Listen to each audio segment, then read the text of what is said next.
of EBE 22 to formally start this debate. Here.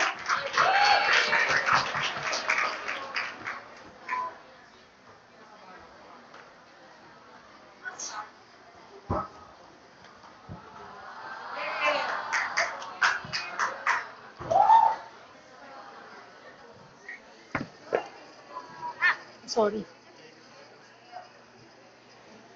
Bakit kailangan ko tong kalbaryo na to?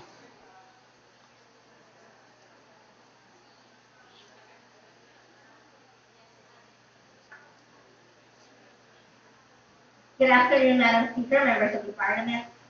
In every action, there's an equal and opposite reaction. In this debate, we will answer four issues. First is the issue of necessity, second is feasibility, third is beneficiality, and fourth is practicability and practicality.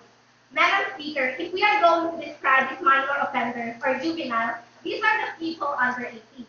In recent statistics, juvenile offenders ranges from 10 to 17 years of age. So, Madam Speaker, juvenile offenders are a growing trend, especially putting the context in the United States. These juvenile crimes have been rising and falling, yet these punishments have remained primarily the same. Probation, Madam Speaker, is a common punishment used for these teenage offenders to keep them from being in a locked facility or some sort of kind of a boot camp where they will be according to what they want. So unfortunately, Madam Speaker, many times these minors believe that probation is not actually a real punishment. All you have to do is you have to act good, end of probation after 2 years, you will get out without even having a criminal record. So, Madam Speaker, we believe that this is alarming. There are many institutions, like the social welfare institutions, that take charge of these juveniles.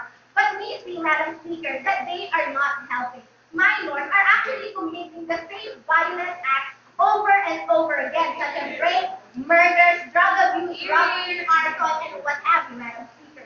So if we do not provide mitigating circumstances for these problems, we expect that these problems will actually arise. We expect that these problems will continuously grow. What we need to provide is a harsher punishment, which we, the government side, believes is imprisonment.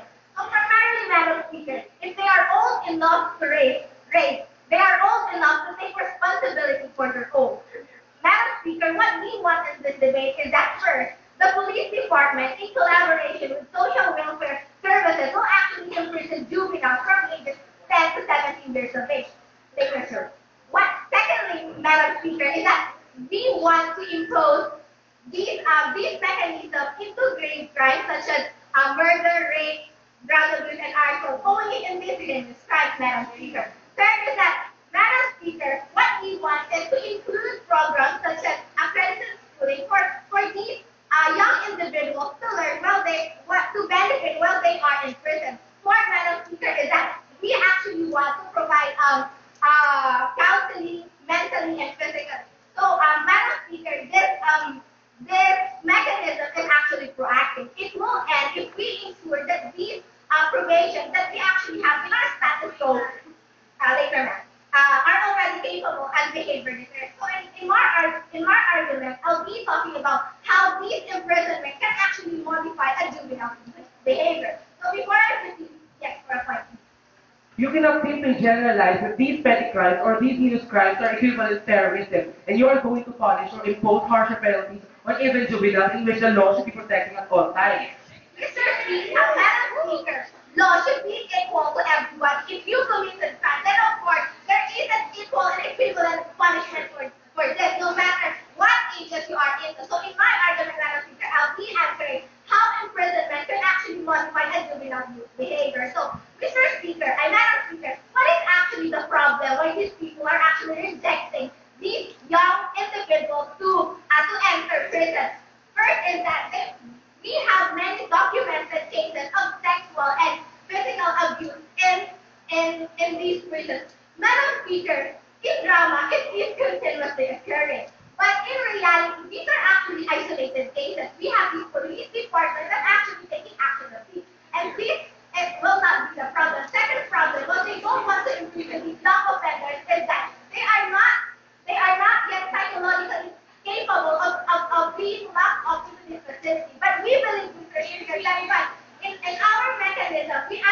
provided psychological psychological and mental counseling that could actually conduct the training that could help them mentally and physically. So we see that imprisonment can actually do more benefits than harm. In prison, these minors, of course, will be taught new coping skills, that is down new coping skills as well as ways that they can actually deal with others both inside and outside of the prison. Point. Mr. Speaker.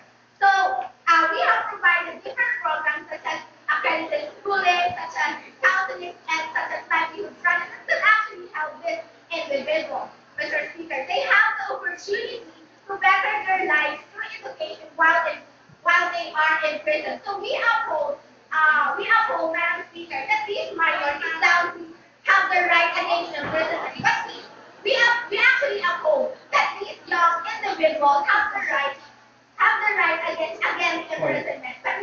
But Madam Speaker, this right is not absolute, especially that they are the one who violated others' rights in the very first place. So we are just Here. protecting the majority because we believe that it is the responsibility of the government to protect its citizens against violence and harm. That is why if we imprison these youth, we are actually protecting the majority. We are actually protecting the people against harm, against danger that these youth can actually provide. If we do not imprison them, because of the fact that they are not psychologically developed, or because of the fact that we have a lot of problems in this imprisonment, and when we see is not true, Mr. Speaker. So we believe that imprisoning them is the only way to alter their violent behavior, because these minors nowadays are very uncontrollable. So we uphold that we have the same rights, but this is not absolute. Where in the very first place, you have abducted the rights of the majority. So I challenge the other side of the house to provide other mitigating circumstances other than imprisonment, since we see that probation that is happening in the status quo is not enough and not efficient, especially with regards to dealing with these case that these teenagers are actually having. So with that, Mr. Speaker, Madam Speaker, I open this debate. Thank you.